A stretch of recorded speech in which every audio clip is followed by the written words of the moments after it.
Saturnian energy? Saturnian, on a very simple level, you could just say what goes around comes around. Saturn is the great task maker. Okay. Right? Don't learn your lesson today, it will be around tomorrow. Saturn, so think about it in that respect, you would ask about reincarnation. That's how it's governed. Saturn energy governs reincarnation. Right. Because the whole purpose of reincarnation is for you, which you are already eternal. You are here to learn some lessons. You don't learn them, you're back again to learn them. If you don't complete them, you come back to complete them. See that? The whole idea of avatars, and I don't mean avatars like, I mean an avatar like a Christ or a genius, right? They like Buddha, for instance. When Buddha reached what he called nirvana or Gautama Buddha, after he meditated on the Bodhi tree, he was like, yes, I made it in the Buddhist tradition. And then those who had gone before him said, yeah, get back down there in your body under that tree. So now you have a task to teach humanity. See that? Okay. So and in the Buddhist tradition, in the Hindu tradition, they have what they call samsara, which is the wheel of reincarnation, right? The elevated souls have escaped the wheel. So when they come back by choice to aid and assist humanity. You understand? So from the perspective of the planetary spheres, that means that they've elevated beyond the sphere of Saturn. Get it? Like in the like in the series Avatar, where they talk about the chakras and they say the seventh chakra is transpersonal, but he wasn't ready to elevate past that because he still loved his girlfriend. Wasn't ready to give that up yet. See what I'm saying? Right. See? Wow. So, and now back on the other thing about this whole Saturn thing and being evil, that's inquisitionist thinking. Okay. Those are the thought forms that were programmed into our forefathers via the Inquisition. Yeah. It's the same thing as the brother who's the slave during slavery times, who's drawn and quartered and murdered in front of his pregnant wife by the slave master. Right? Terrorism ain't for the person that gets killed, it's for the person that witnesses it. Gotcha. So the fear is programmed into the child. Indeed. Now the child comes out and says, oh, don't do that. That's what that talk is, the whole evil talk about Saturn. It's programmed post-Inquisitionist thinking. The only devil, and we teach this in our religious system, the only devil that man must be redeemed from is self, his lower self. Right? In other traditions, like in Santeria, like in Candomblé, like in some of these other ones, right? You know what Satan is? What? Satan's a servitor that the practitioner uses for certain tasks. Yeah? Yes. Yes. You see? So it's the knowing, again, once I said, it's the knowing of its use.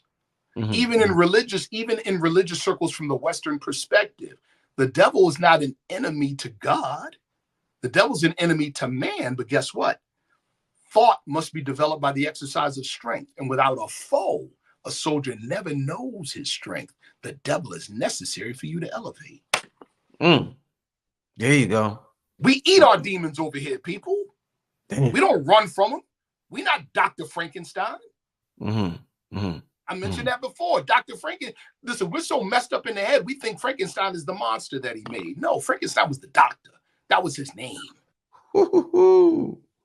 He made a monster and then ran from him the rest of the movie. Damn. We not that. Right. You see what I'm saying? We're not that. We eat our demons. Our demons provide vitamins for us to elevate. Ooh, there you go. That's the truth. Boom. See? Let's get to another question. Oh yeah. Okay, somebody wants to know, but why do we have to learn lessons in this realm? We can't learn them in other dimensions?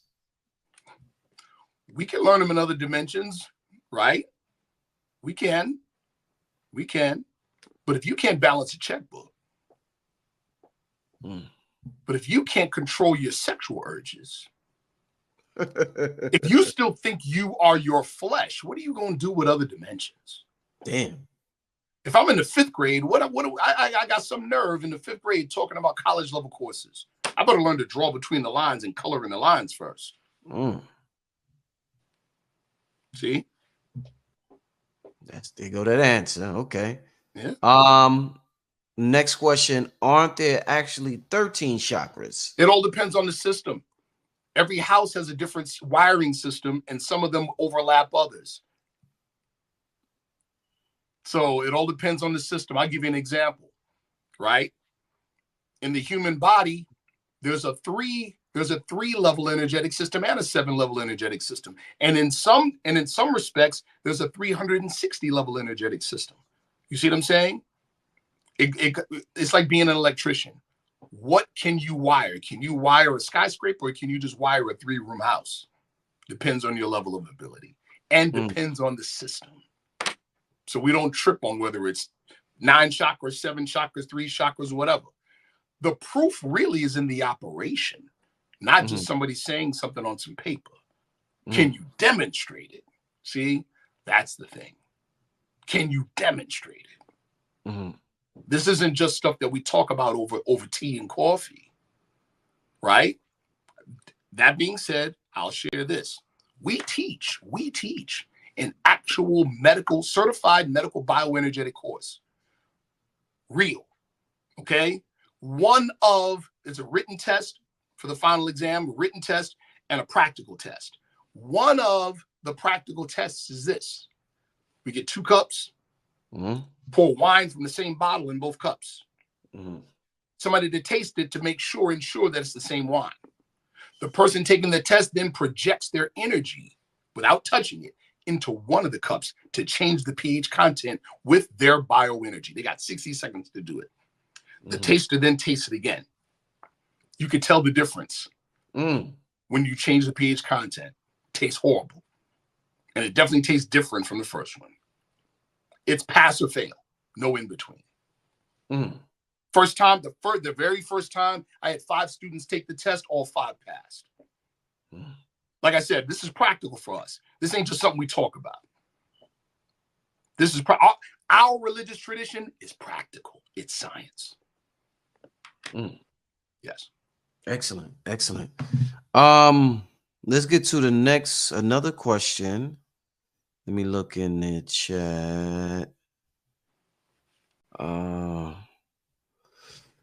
Somebody says, is it correct that the white gold powder is a form of Ormus? Ormus is an acronym that now people think is a word. Ormus means orbitally rearranged monoatomic elements. So white powder gold Ormus is white powder gold. But Ormus is also white powder palladium, white powder ruthenium, white powder. That's what it is. It's an orbitally rearranged monoatomic element. There's orbitally rearranged copper. There's a number of these things that are being made in science. Scientists are making now. So that's what Ormus means. Ormus is an acronym: orbitally rearranged monoatomic elements. Indeed. Yes. Let's Think Podcast's question is, what are the 4 directions in conjunction with the elements? The 4 corners of the world, right? North, south, east, west. Or with the elements, I think I know what he's talking about. So remember, European psychology has us thinking physical objects as opposed to energetic process, right? So when we hear earth, air, water, fire, we're thinking physical earth, physical water, physical air, physical fire. No. Anyone who studies alchemy, right, will appreciate what I'm about to say. We're not talking about the physical objects. We're talking about process of energy.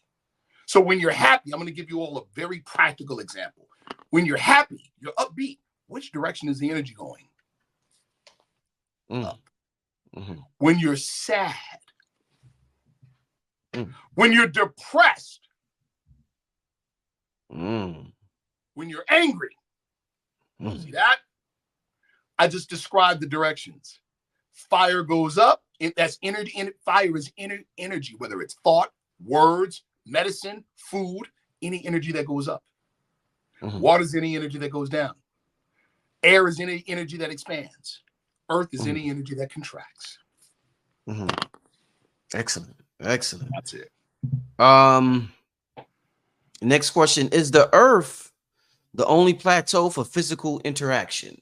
The physical Earth? Absolutely not. Anything on, so in old ancient religious texts, anything, Earth, when they say the Earth was without form and void, for instance, in Genesis, that means anything on the three-dimensional level.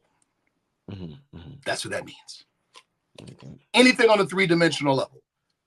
So guess what that means about the so-called aliens? If they're physical, you already know the rest. Okay. This is good, y'all. This is good. Let's get to the next question. Seeing a hexagon aura over the sun today, what could this mean? It could mean a number of things, sister.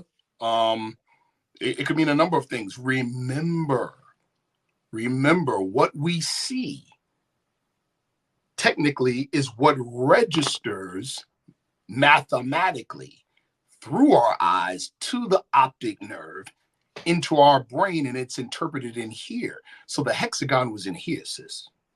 Okay. Yeah. So 10 other people could look at the same sun this sister looked at and did not see a hexagon because it wasn't in here, you're saying? Or 10 people could have seen it because the mathematics were being projected to them. Okay. All right. Yeah. All right, let's keep this going. She said, am I losing my mind? Then she crazy. Absolutely not, sister. Absolutely not. Oh, absolutely not. Then that's most likely an indicator that this is what's happening. Everybody could feel it in their own way. Yeah. Everything on the three-dimensional plane is elevating in vibration.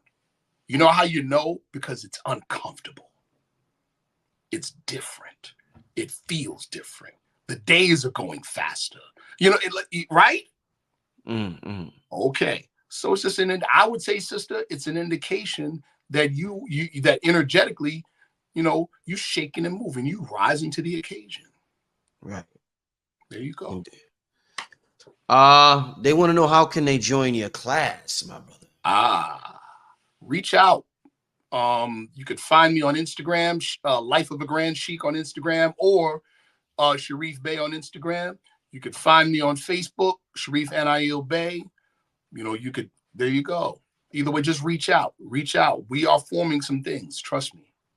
Oh, yeah. Definitely forming. And I want to say this, right? See, the sister asked, how should you join the class? I'm also the Grand Sheik of a local Moorish Science Temple of America, right? What I'm talking here, is it Moorish Science? Absolutely. Am I proselytizing to get people to join the Moorish Science Temple of America? No. You don't got to join to learn this. You see what I'm saying? Can you attend our temple meetings? Absolutely. Do you have to join? No. Will you still be taught? Yes. But what I'm talking about is something separate from that. Right. Okay? There's something separate from that I will be offering for those that are interested. All right. Okay. Does this knowledge belong to us or something higher? We are something higher. I knew you was going to say that. That's why you're getting it.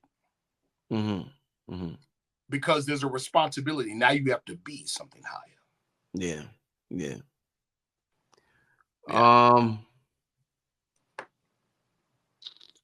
What's the best way to raise your energy? Oh, beautiful. Oof. That I could give a short answer, or I could give a very long answer. The very long answer would involve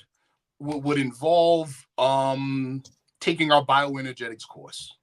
And we're not offering it right at the moment, but we will be offering it soon.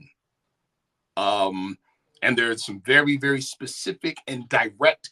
A lot of the profound stuff, sister, is very simple, which is why it's secret. You see what I'm saying? Because it is simple, right? Now, in a very simple sense, right? Remember we said that psychic or psychological energy, the power of thought, is an energy source. How many times have any of you been in the dumps? Like, oh man, right? And for some reason, because we don't do this often, we have to do it more often. For some reason, something hit you and you said, you know what? I don't care about all that, man. I I'm gonna live my best life, man. And you, what do? What did you just do? Raised your vibration. You raised your vibration of thought. You see what I'm saying? But it takes a monumental effort. Why? Because we get beat down so much by the world, and because we've been miseducated by the European psychology. We think the real world is out there and it just affects us and we're helpless. That's what we think. That's backwards. It's the other way around. You see? Oh, yeah. And every so often we get it, but we don't remember afterwards. We go right back to the old thinking. Every so often we're like, man, I'm sick and tired of being sick and tired. And I don't care what the world is doing. I'm going to stand up straight. And when you do, everything changes, doesn't it? Oh, yeah. Oh, yeah. Yep. It's sometimes what I find throughout my life, Sharif, is sometimes, like, let's say I'm reading a book or I'm in the park and I'm meditating. It's wonderful. But when life keeps coming at you and when you're in the middle of the concrete jungle, it's easy to be a monk in the mountains. But when you're in the middle of America in the concrete jungle and you have to apply that at when rent is due, when your baby mama's this or your kid's that, and then this, and then there's so many things coming at you all at once, it's a little harder to apply this. It's very hard. It's very hard. But now watch this. I'm going to remind all of you of something in myself too, right? You realize that the word, like we call ourselves, we're identified as Black people, right? You realize that word in the modern English came from Old English and Latin, negro, right? We all know this, right? Well, in the Latin languages, you could replace the O and the U or the C and the G and not change the meaning of the word. So negro means necro. You understand that? Do you realize that think about all the stuff that we have accomplished in America? The street light, come on, I don't have to go through. We all know, right? We all accomplished this stuff not knowing who we are. Do you realize that we meet people and we know people every day that have no idea what it's like to not have a collective national memory? They don't know what that's like. Irish people don't know what it's like to not know they're Irish. Yeah. Okay. Wow. We did all of this with no memory, no collective national memory. That's some bad shit. Damn. We the gods. Period. See? There you go. See? There you this go. Is what it is. We've done all this with nothing. Right. All right. So remember that. Yeah. When it got you. Love how you said it. Love how you said it, my brother. Remember that. Let's get to two more questions, then we're gonna get out of here. Two more questions. No doubt. This next question: are the lakes of black water on the sea floors doorways to other planets and dimensions? Thank you. They taking you there. That's a powerful question. They taking you there. The short answer: very likely. Very likely. Okay. And the short answer to that is very likely. Okay. I'll say it this way.